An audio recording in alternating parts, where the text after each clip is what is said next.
আমার মেয়ের বয়স 7। ওর বয়স যখন আমার সমান হবে, বাংলাদেশের জনসংখ্যা হবে 25 কোটির কাছাকাছি। পৃথিবীর ইতিহাসে 1,44,000 স্কোয়ার কিলোমিটারে আমার ধারণা কখনোই, অ্যান্ড আই রিপিট, কখনোই এত বেশি হায়ার প্রাইমেট এত ছোট জায়গায় একসাথে থাকে নাই। এর ফলাফল ভয়ঙ্কর হতে বাধ্য। এখন বাংলাদেশ যেভাবে চলছে, সেভাবে চললে this would be a dystopian nightmare. আমি পলিটিশিয়ান না, এবং most certainly I am not your motivational guru. যেই আশাবাদ আমি নিজেই বিশ্বাস করি না, সেই আশাবাদের কথা বলে আমি আপনার ইন্টেলিজেন্সের অপমান করব না। আমার চোখে বাংলাদেশের ভবিষ্যৎ খুব ভালো কিছু না। আসার কথা যে আমরা তার আগেই মাটিতে শুয়ে পড়ব, সেই দিক থেকে উই আর সেফ। কিন্তু আপনারা যারা আমার কথা শুনছেন, মানে যাদের বয়স 20-25-এর মতন, you guys are fucked. Pardon my choice of words here, but that's exactly what I feel about you. এই ডিজাস্টার থেকে রক্ষা পাওয়ার শুধুমাত্র একটা উপায় আছে, আমাদের মতো না হওয়া। খুলে বলি, বাংলাদেশের নেতৃত্বে এসেছে এখন পর্যন্ত মোটামুটি 4টে জেনারেশন। জেনারেশন 1, যারা মুক্তিযুদ্ধের সময় যুদ্ধ করার বয়সে ছিলেন না, মানে ধরেন তখন যাদের বয়স 45-এর ওপরে ছিল, শেখ সাহেবের জেনারেশন। জেনারেশন 2 হলো যারা 71-এ ফিজিক্যালি যুদ্ধ করেছেন বা করার বয়সে ছিলেন, মানে ধরেন তখন যাদের বয়স 19-20 থেকে নিয়ে 40-45-এর মধ্যে ছিল। আমার বাবা, জেনারেল জিয়া, খালেদা জিয়া, শেখ হাসিনা, এরা হলেন এই জেনারেশনের মানুষ। বাংলাদেশের 3rd জেনারেশন হলো যাদের জন্ম মোটামুটি 1954 থেকে নিয়ে 1971-এর মধ্যে, মানে এরা মুক্তিযুদ্ধের সময় জীবিত ছিলেন কিন্তু যুদ্ধে যাওয়ার মতো বয়সে ছিলেন না। এই মুহূর্তে বাংলাদেশের নেতৃত্বে আছে এই 3rd জেনারেশন। আমরা হলাম বাংলাদেশের 4th জেনারেশন, মানে রাফলি যাদের জন্ম 71 থেকে নিয়ে 85-এর মধ্যে।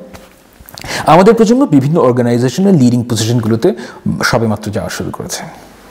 এই প্রত্যেকটা জেনারেশনে অ্যামেজিং ইন্ডিভিজুয়াল ছিল এবং আছে, নো ডাউট, তারা শ্রদ্ধেয়। বাট কালেকটিভলি এই প্রত্যেকটা generation fucked up this nation, and you are going to pay the price, believe me. Generation 3 কথা বলি, এরা নিজেদের লাইফস্টাইল রক্ষা করার জন্য এই দেশের প্রত্যেকটা ইনস্টিটিউশনকে ধ্বংস করেছে। হেন কোনো দুর্নীতি নাই, এমন কোনো খারাপ কাজ নাই যেটা এরা করবে না, এবং সেই সাথে এরা হলো প্রফাউন্ডলি ইনকম্পিটেন্ট। আমাদের প্রজন্ম, মানে জেনারেশন 4, তুলনামূলকভাবে কম্পিটেন্ট, বাট আমাদের প্রজন্মের প্রত্যেকের মাশাআল্লাহ 3টে PhD আছে, আর ঘৃণাবিদ্যার উপর। তাই আমাদের প্রজন্ম হলো পাছার মতো দ্বিখণ্ডিত। তরমুজের 100টা বিচির মধ্যে কোন বিচিটা মুক্তিযুদ্ধের চেতনায় বিশ্বাসী আর কোন বিচিটা জামাত শিবির করে, এটাও আমরা বের করে ফেলবো, কোনো ব্যাপারই না। আমাদের ক্ষমতায় যেতে দেন, আর লুটপাট কাকে বলে এই সংজ্ঞাই আমরা বদলে দেব। Just wait for another 10 years. যদি মনে করে থাকেন যে আমাদের এই 2 প্রজন্মের অভিজ্ঞতা আপনারা জাতি গঠনের কাজে লাগাবেন, আপনারা অভিজ্ঞ চুতিয়া হবেন, গ্যারান্টিড। ইনফ্যাক্ট এই দেশকে রক্ষা করার যে একটি মাত্র রাস্তা খোলা আছে, সেটা হলো আমাদের সাথে 500 ফুট উঁচু একটা দেয়াল তৈরি করা। আপনাদেরকে সম্পূর্ণ নতুনভাবে বাংলাদেশকে ইম্যাজিন করতে হবে, এবং এই কাজটা করতে হবে আমাদের এই 4 জেনারেশনকে বাদ দিয়ে। একটা সভ্য বাংলাদেশ তৈরি করার একমাত্র রাস্তা হলো আমাদের থেকে ছিটকে বেরিয়ে যাওয়া। আপনাদেরকে আসমানি কিতাবের মতো বিশ্বাস করতে হবে যে আপনারা এতিম, ট্রুলি এতিম। আপনাদের বাবারা আপনাদের জন্য কিছুই রেখে যায়নি, এবং যা করার আপনাদেরকেই করতে হবে। 1000 বছরের ঐতিহ্য বলে যেসব বুলশিট আপনাদেরকে শোনানো হয়, এইসব আপনাদেরকে বর্জন করতে হবে মনে প্রাণে। এই 4টা অথর্ব জেনারেশন নিজের ও নিজ গোষ্ঠীর সুবিধাকে ম্যাক্সিমাইজ করার জন্য প্রত্যেকটা রাষ্ট্রীয় সুবিধার অপব্যবহার করেছে। আমাদের প্রথম ও প্রধান চিন্তা হলো কিভাবে রুল অফ ল পাশ কাটানো যায়। নিজেদের গোষ্ঠীর সুবিধা হাসিল করার জন্য প্রতিটা জেনারেশন জেনে শুনে মিথ্যাকে স্ট্যাবলিশ করেছে ইতিহাস হিসেবে। বিএনপি বলেন কিংবা আওয়ামী লীগ, দুটো দলই দেশের স্বার্থের উপর নিজেদের দলের স্বার্থ দেখেছে। মোটের উপর এই প্রত্যেকটা জেনারেশন ছিল চরম স্বার্থপর, অলস এবং ইনকম্পিটেন্ট। তারা ওয়েস্ট থেকে শুধুমাত্র দেখনদারি আমদানি করেছে, কোনো ওয়ার্ক এথিক্স, ভ্যালুজ স্ট্যাবলিশ করতে পারে নাই এবং চায়ও নাই। এরা সবসময় অল্প দিয়ে বেশি নিতে চেয়েছে আদর্শের দোহাই দিয়ে। সেকেন্ড জেনারেশনের তালেবরদের কাছে সত্যের মূল্য ছিল গুলশান কিংবা উত্তরার একটা প্লট। একটা প্লট দেন কিংবা কোনো দূতাবাসের একটা চাকরি, সে বলবে, হে মানুষ কন্যা, রাত কেটে যাচ্ছে, অন্ধকার কেটে যাচ্ছে, হে মানুষ কন্যা, হ্যান কন্যা, ত্যান কন্যা, এসব করতে করতে এইসব জোকারদের দিনে রাতে 3 বার অর্গাজম হতো। আর থার্ড জেনারেশনের তালেবরদের কাছে ভালো লাগে একটা lucrative government deal. Trust me on this. আমাদের মতো হওয়ার চেষ্টা করলে আপনাদের আমছালা সব যাবে। আপনাদের মূল কাজ হলো আমাদের থেকে আলাদা হওয়া, বাংলাদেশের টক্সিক ন্যারেটিভ এবং ইত্রামিপূর্ণ জাইটগাইস্ট থেকে বিচ্যুত হওয়া। কেন এই কাজটা এত গুরুত্বপূর্ণ? আধুনিককালে দুনিয়াব্যাপী বেশিরভাগ মানুষ সংখ্যার ভিত্তিতে জাতি রাষ্ট্রের ন্যায্যতা কল্পনা করে। মানে আরবিট্রারিলি একটা নাম্বার থাকে মনে, কোনো একটা জাতির যদি একটা ভাষা থাকে এবং লেটসে তারা যদি সংখ্যায় 5-6 কোটি হয়, আমরা ধরে নিই যে এই জাতির একটু রাষ্ট্র হওয়া উচিত। সাবকনশিয়াসলি আমরা এভাবেই সিদ্ধান্তে আসি। দেখেন, রাষ্ট্র হওয়ার সাথে জনসংখ্যার কিংবা জাতি ভাষার কোনো সম্পর্কই আমি দেখতে পাই না। সো হোয়াট আপনি সংখ্যায় 15 কোটি। মূল প্রশ্ন হলো আপনি একটা পলিটি কিনা, সেটাই আসল প্রশ্ন। এখন আপনি কিভাবে বুঝবেন যে আপনার জনগোষ্ঠী পলিটি কিনা? আমার কাছে এর উত্তর খুবই সিম্পল। নিজেদের গভর্ন করার জন্য বা নিজেদের সুবিধার জন্য আপনারা লিগ্যাল ফ্রেমওয়ার্কের বাইরে গিয়ে স্ট্যান্ডার্ড তৈরি করতে পারেন কিনা।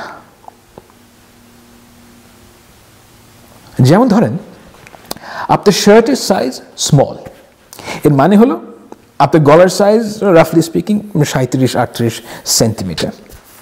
আমি জানি না, বাট কোনো এক সময় আই গেস অনেকে মিলে ঠিক করেছিল যে এই সাইজের গলা যায় তার শার্টকে আমরা বলবো স্মল, রাইট? এন্ড কেউ কি আপনার মাথায় পিস্তল ঠাকায় বলছে যে তুই এই শার্টকে স্মল বলবি? বলেনি, তাই তো? এমনও তো হতে পারে যে শার্টের ক্ষেত্রে গলার মাপ না, বরং শোল্ডারের মাপ দিয়ে স্মল, মিডিয়াম, লার্জ এই ক্লাসিফিকেশন অনেক সুবিধাজনক হতো। আমি টেইলার না, বাট এটা হতে পারে তো, নাকি? তো কেন মানুষ এই কাজটা করে না? কারণ এক্সিস্টিং ক্লাসিফিকেশন কাজে দেয় এবং এটা মেনে নেওয়াটাই সুবিধাজনক। প্রশ্নটা ঠিক বা ঠিকের না, আমরা নিজেদের সুবিধার জন্য একটা জেন্টলম্যানস এগ্রিমেন্টে পৌঁছতে পারছি নাকি পারছি না। আপনার মনে হতে পারে যে এটা এমন কি, এটা মোটেও সামান্য বিষয় না। কোনো ধরনের লিগ্যাল ওভারসাইটের বাইরে থেকে একটা স্ট্যান্ডার্ড তৈরি করা এবং সবাই স্বেচ্ছায় এই স্ট্যান্ডার্ড মেনে নিচ্ছে, এটা যে কোনো জনগোষ্ঠীর জন্য রিমার্কেবল ঘটনা। স্ট্যান্ডার্ড তৈরি করার এই ক্ষমতা ইন্ডিকেট করে যে ওই জনগোষ্ঠী নিজেদের সমস্যা নিজেরা সলভ করতে পারে কি পারে না, তারা কতটুকু ম্যাচিওরড কালেকটিভলি। বাঙালিকে আপনি ঐকমত্যে পৌঁছাতে বলেন, সে খুব কায়দা করে মিটিং করবে, ঘন্টার পর ঘন্টা প্যাচাল পারবে। Usually the most eloquent one or the most charismatic one establishes the point. সবাই মাথা নিচু করে মেনে নেবে। আপনার মনে হবে যে আমরা তো কনসেনসাসে পৌঁছে গেছি, কিন্তু না, ইউ আর ফুলড। মিটিং থেকে বের হয়ে 2 মিনিটের মধ্যে বাঙালি বলবে, দেখছেন ভাই, আমাদের কথার কোনো দামই দিল না, যেন আমরা কোনো মানুষই না, যেন আমরা নোয়াখালী থেকে আসা 2টা কলা গাছ। তারপর শুরু হবে চোগলাই বোঝাই আর ষড়যন্ত্র। বাঙালি কোনো জায়গায় কোনো স্ট্যান্ডার্ড তৈরি করতে পারে না এবং কখনোই বিগ পিকচারটা দেখতে পায় না। সে প্রচন্ড ইনসিকিউর প্রতি মুহূর্তে তার ইজ্জত চলে যায়। প্রবল 3 ইঞ্চি বোধের কারণে সে কখনোই ডুড হতে পারে না। গ্রুপ ইন্টারেস্টকে ম্যাক্সিমাইজ করার জন্য যে ব্যক্তির ইন্টারেস্টকে ইগনোর করতে হয়, এই কনসেপ্টটাই সে বোঝে না।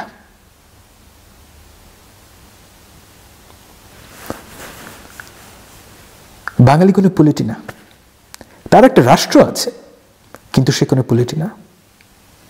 দেখেন, সুপারম্যানের একটা জাঙ্গিয়া আছে এবং আপনি জানেন যে সেটা লাল, কিন্তু আপনি এও জানেন যে এই জাঙ্গিয়ার কোনো ইউটিলিটি নাই। আপনাদের প্রধান কাজ হওয়া উচিত এই জনগোষ্ঠীকে একটা পলিটি বানানো। আপনারা সোশ্যাল লিবারালিজমের রাস্তায় হাঁটবেন, লিবার্টেরিয়ানিজমের রাস্তায় হাঁটবেন, না ইসলামের রাস্তায় হেঁটে একটা সভ্য বাংলাদেশ নির্মাণ করবেন, সেটা আপনাদের সংগ্রাম। এই খোঁজ আপনাদের নিজেদেরকেই বের করতে হবে। I am not interested in your method, কিন্তু যে রাস্তাতেই আপনারা হাঁটেন, দুটো বিষয় আপনাদের এনশিওর করতে হবে: রুল অফ ল এবং মেরিটোক্রেসি। দেখেন, মানুষ এমন একটা প্রাণী যে সমাজে হায়ারার্কি তৈরি করবে। আপনি রসুলের মদিনায় গেলেও হায়ারার্কি পাবেন, সবার উপরে রসুল, তারপরে সুসংবাদপ্রাপ্ত 10 জন, তারপর মক্কার সাহাবী, এইসব, তাই তো? যে সমাজেই যান হায়ারার্কি আছে। কিভাবে হায়ারার্কি তৈরি হবে? বিলিভ মি, এই ক্ষেত্রে আপনি নতুন কোনো সিস্টেম আবিষ্কার করতে পারবেন না। আপনার মাথায় যাই আসুক, কখনো না কখনো, কোথাও না কোথাও সেটা ট্রাই করা হয়েছে। যেমন ধরেন রাজতন্ত্র, রাজার ছেলে রাজা। আবার ধরেন নেপোটিজম। দেখেন যে আওলাদে শেখ মুজিবের কতজন সংসদে বসে, ছেড়ে ফেলেছে মাশাআল্লাহ। অত্যন্ত গণতন্ত্র থাকলে যা হয় আর কি।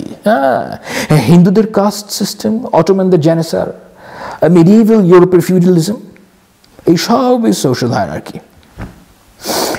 আপনি চান বা না চান, সোশ্যাল হায়ারার্কি তৈরি হবে। এবং যে কোনো হায়ারার্কির মূল বৈশিষ্ট্য হলো এই সিস্টেমে মাত্র কয়েকজন উইনার থাকবে এবং অধিকাংশই হবে তুলনামূলকভাবে লুজার।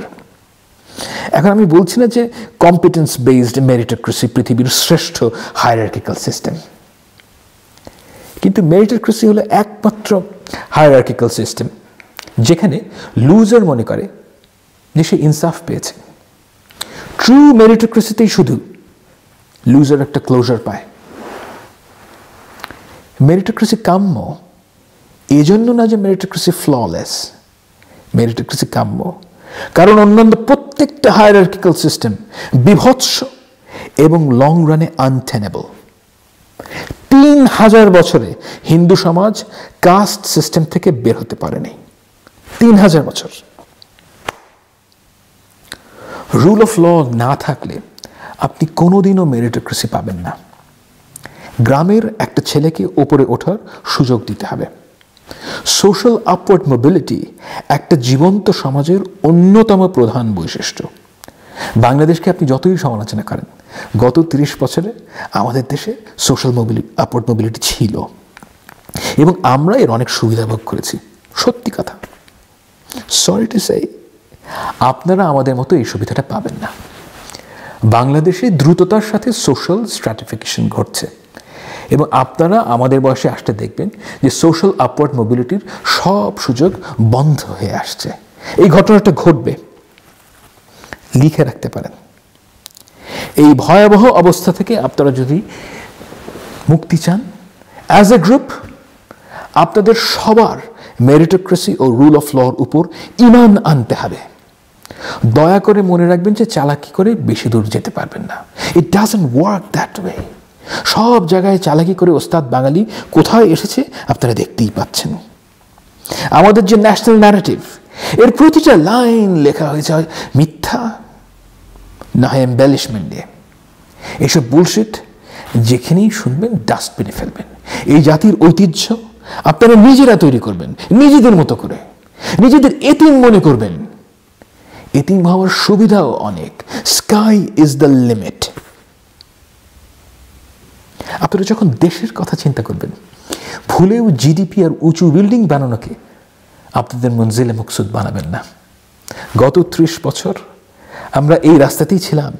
কি সর্বনাশ আমরা করেছি আশা করি বুঝতে পারছেন। মঞ্জিল মকসুদ বানাবেন ন্যায় বিচার, ইনসাফ। আপনারা যদি এই রাষ্ট্রে ইনসাফ প্রতিষ্ঠা করতে পারেন, অর্থনৈতিক উন্নতি এমনিতেই হবে। ইনসাফ একটা স্বপ্ন, একটা আইডিয়া।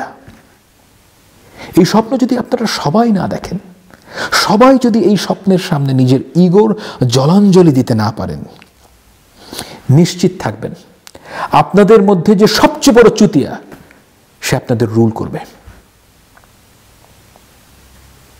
বাংলাদেশের ভবিষ্যৎ, আপনাদের ভবিষ্যৎ আমার আশঙ্কার চাইতে অন্তত সামান্য কম ভয়ঙ্কর হোক, এই কামনা করি।